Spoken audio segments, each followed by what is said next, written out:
At the turn of the 20th century, drinking had become a problem in Canada. Alcohol was seen as disrupting the self, the family, and the community.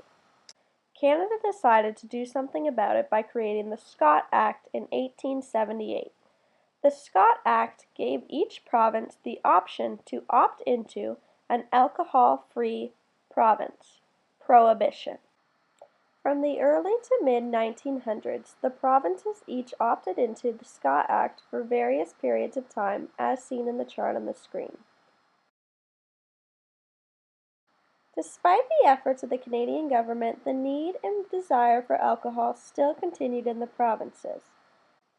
Many people saw this as an opportunity to make money by supplying alcohol to those who could not get it.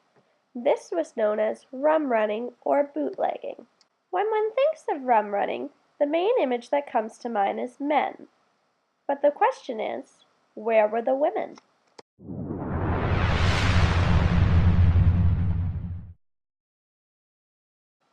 Many of the women during Canada's Prohibition were members of the Women's Christian Temperance Movement.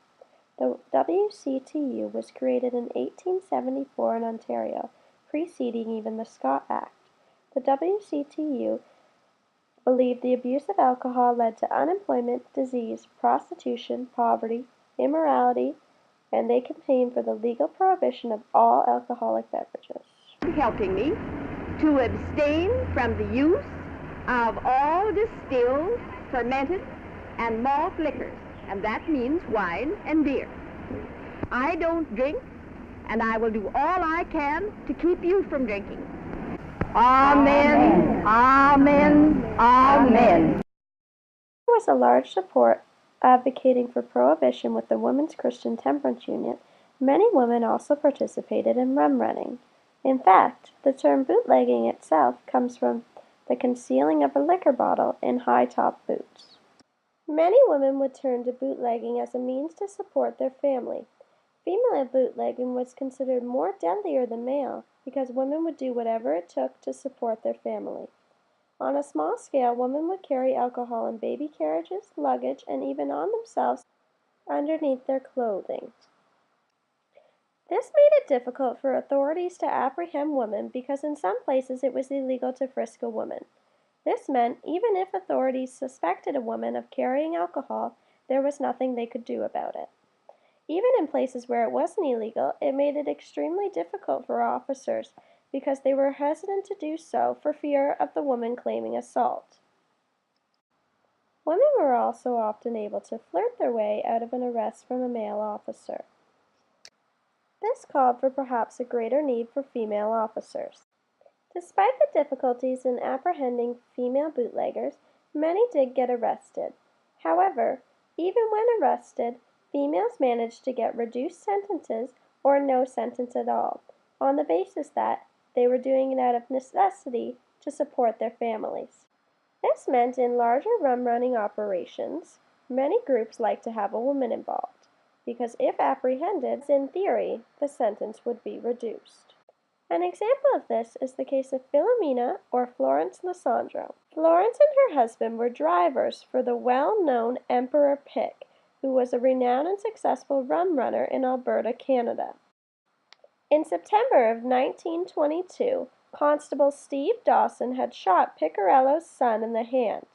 Outraged, on September 21, 1922, Piccarello went to Constable Steve Dawson's house to confront him, bringing Philomena along with him. After the confrontation, Emperor Pick returned to the car with Philomena Lysandro. As Constable Steve Dawson was returning to his house, a gunshot came from the car. Constable Steve Dawson was dead, and Piccarello and Philomena sped away. The question remained, who shot Constable Steve Dawson? Shortly after the shooting, Piccarello was arrested and charged with the murder of Constable Steve Dawson. Shortly after, Philomena turned herself into authorities, saying it was she who shot the gun, not Piccarello. Both Philomena and Piccarello were tried for murder in the first degree, and both were found guilty. Philomena and Piccarello were sentenced to capital punishment in Alberta. Both were to be hung. After the sentencing, Philomena's fate was sealed, but it is at this time that she changed her story. She said that in fact she was innocent and that she had not fired the gun. Instead, she said Picarella had fired the gun and asked her to take the fall because he believed her being a woman would get a lesser sentence. Philomena pleaded her innocence and tried to get her sentence reduced. Although authorities sympathized with Philomena, authorities believed it was too late to change their decision. They believed if they let Philomena off with just a life sentence, it would allow for women to be used as tools of all outlaws, which would increase the rum running problem in Canada. It is for that reason that the decision was upheld and both Picarello and Philomena were hanged to death. Philomena was the only woman ever to be hanged in Alberta. This shows just how strongly the government wanted to crack down on women bootleggers. They thought it was essential that Philomena be hanged to prove a point that women would no longer get off easily for their crimes. Although under negative circumstances, the case of Philomena shows a more equalizing status of men and women in Canada. A woman's sex would no longer be defense enough to get off for her crimes. A woman would need to prove her innocence just like a man. Beyond her role in bringing light to women's equality in Canada, Philomena was an excellent example of a female rum runner in Canada. She participated in rum running and even went to the lengths to admit to a crime she didn't commit to protect her employer. This again shows just how dangerous women rum runners were.